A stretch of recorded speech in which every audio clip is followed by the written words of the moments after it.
Do you want to go viral by making such clean edits for TikTok or Reels?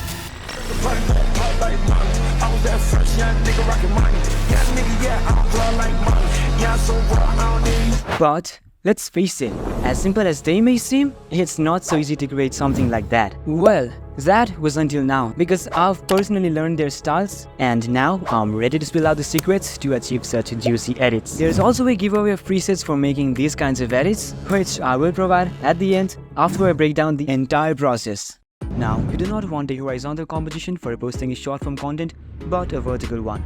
So, use these composition settings. To make this tutorial easier for anybody to understand, I'll break it down into several parts. And trust me, the last part is what differentiates between a professional edit and a low quality edit which flops. But before all of that, have your clips ready?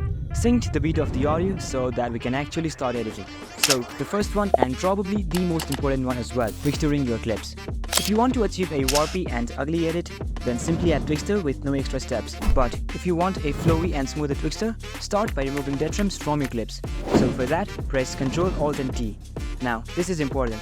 Every time you see the character move, hit the keyframe button. But by movement, I don't want you to keyframe the minor movements as they will cause problems later. Now, bring all of the keyframes close to each other, leaving 1 trim distance between them. So after that, recompose the layer and finally add Twixter Pro. But we're not done yet. Match the frame rate of the Twixter with your compositions, and for other values, just copy it as it is. So once again, recompose the layer, and now we'll actually slow it down by time remapping. Press Ctrl Alt and T and stretch the keyframe to match the beats start and finish. It's done, but the movement is very lenient. So to make it flowy, tweak its graph in this manner.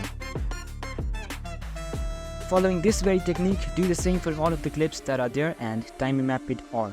But even with all of this, it's still not the best looking and somewhat choppy, isn't it? So what you can do to fix that is add a RSMB Pro onto it. That will make it so much better. We're done with the Twixter and have a pretty flowy movement of smooth clips. But that can be so much better if only we were to add some basic transitions onto it. So have your notes prepared and parent it to the clip. And now let's begin with the transitions. Place 2 keyframes for scale with the initial one set to 250 and the final one set to 100, making a zoom in.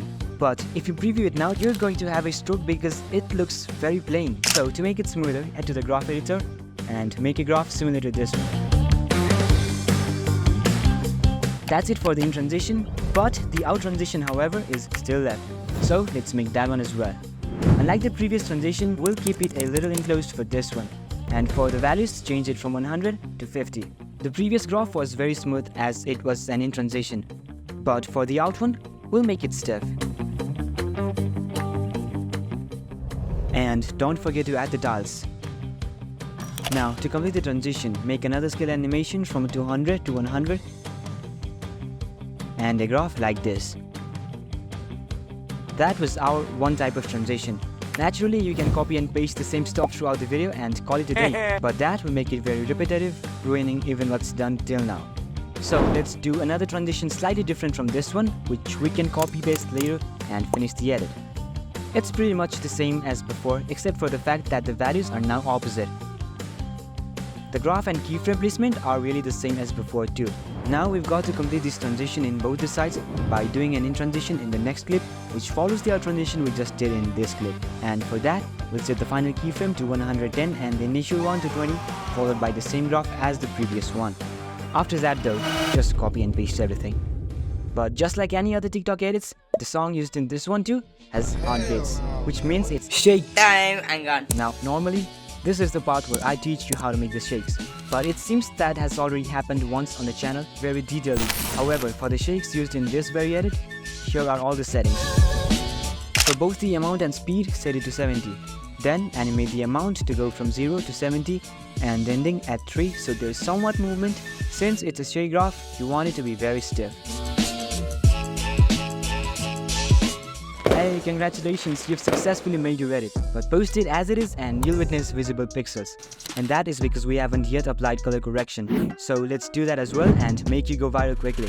To make it easy for you, I've given some free color correction presets which you can directly apply and achieve a professional edit. But if you want to learn how to make your CCs such as this for TikTok, then you're in luck because I'm making something like that in the next video very soon. Subscribe and stay tuned.